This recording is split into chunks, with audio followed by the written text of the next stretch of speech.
اعوذ باللہ من الشیطان الرجیم بسم اللہ الرحمن الرحیم نحمدہ و نصلی علی الخاتمین محمدین صلی اللہ علیہ وعلی آلہ واصحابہ اجمعین، اما بعد،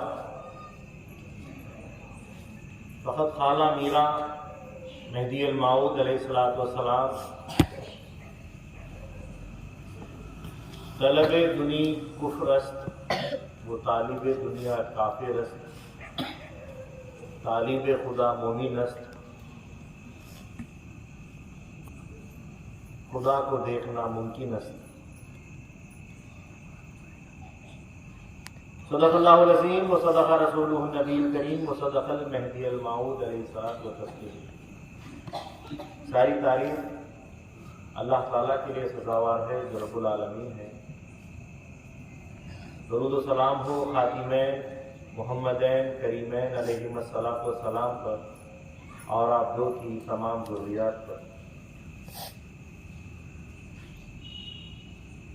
جیسا کہ گزشتہ چند دنوں سے ہم ایک مجالس کا اہتمام کر رہے ہیں، کوشش کر رہے ہیں کہ آپ تمام تک حق باتیں، سچ باتیں پہنچا سکیں۔ اگر آج وقت زیادہ ہو گیا ہے تو میں اپنی بات کو مختصر کر دوں، ورنہ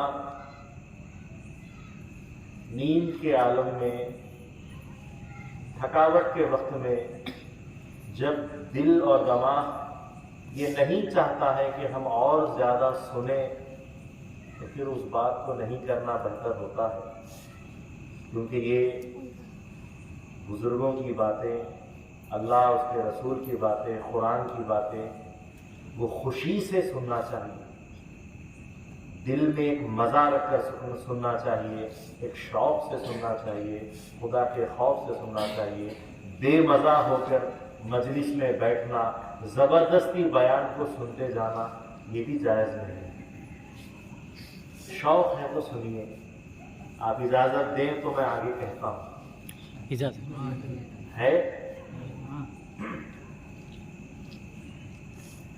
حاضرین گرامی، سب سے پہلی بات، بنیادی بات، اللہ کی کتاب کیا ہے؟ قرآن پاک۔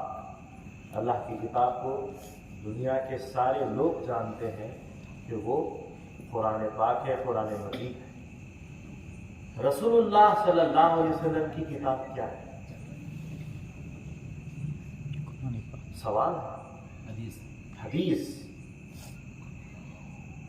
حدیث نہیں ہے، قرآن کی آیت کو، قرآن میں آیت ہوتی ہے اور حضور کی کتاب میں حدیث ہوتی ہے۔ ان تمام آیتوں کے مجمع کو قرآن کہتے ہیں، تو حدیثوں کے مجمع کی کتابوں کے بھی نام رکھے گئے ہیں۔ حضور کی جو کتاب ہے وہ یا تو بخاری کہا گیا ہے، مسلم کہا گیا ہے، نسائی کہا گیا ہے، داؤد کہا گیا ہے، ابن ماجہ کہا گیا ہے، مشکات کہا گیا ہے۔ اس طریقے سے ڈھیروں موطا شریف وغیرہ یہ رسول اللہ صلی اللہ علیہ وسلم کی حدیث کی کتابیں ہیں جو معتبر ہیں۔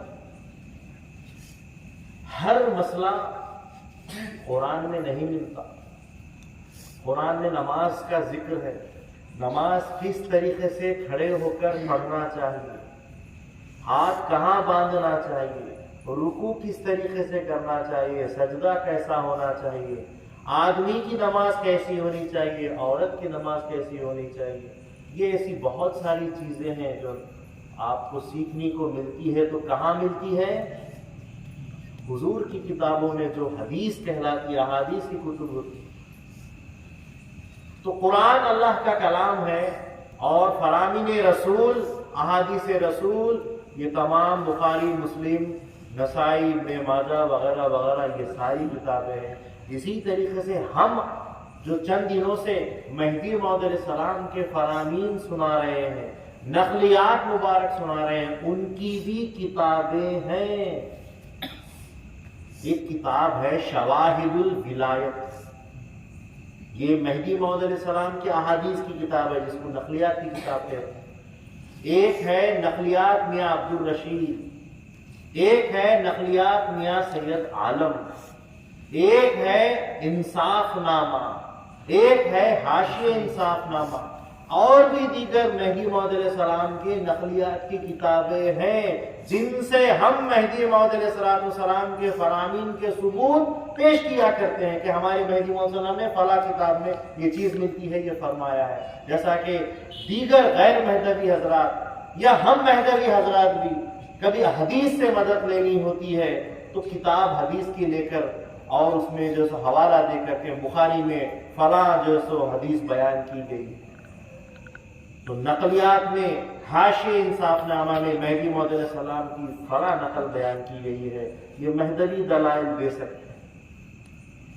ہمارے پاس بھی کتابیں ہیں، ہمارے پاس بھی عالم ہیں، ہمارے پاس بھی دانشور ہیں، پڑھے لکھے لوگ ہیں، لیکن ہم علم سے زیادہ ایمان کو جو ہے پسند کرتے ہیں،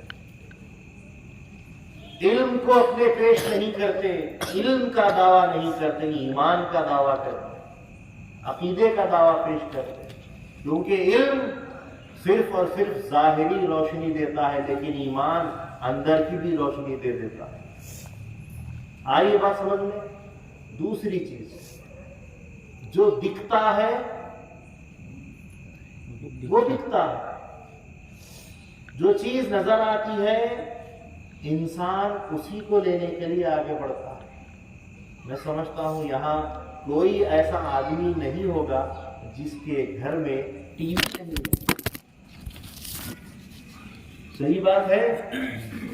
یہاں کوئی ایسا آدمی نہیں ہوگا جس کے گھر میں ٹی وی نہیں ہے، کوئی نہ کوئی آپ اپنے گھر میں من پسندیدہ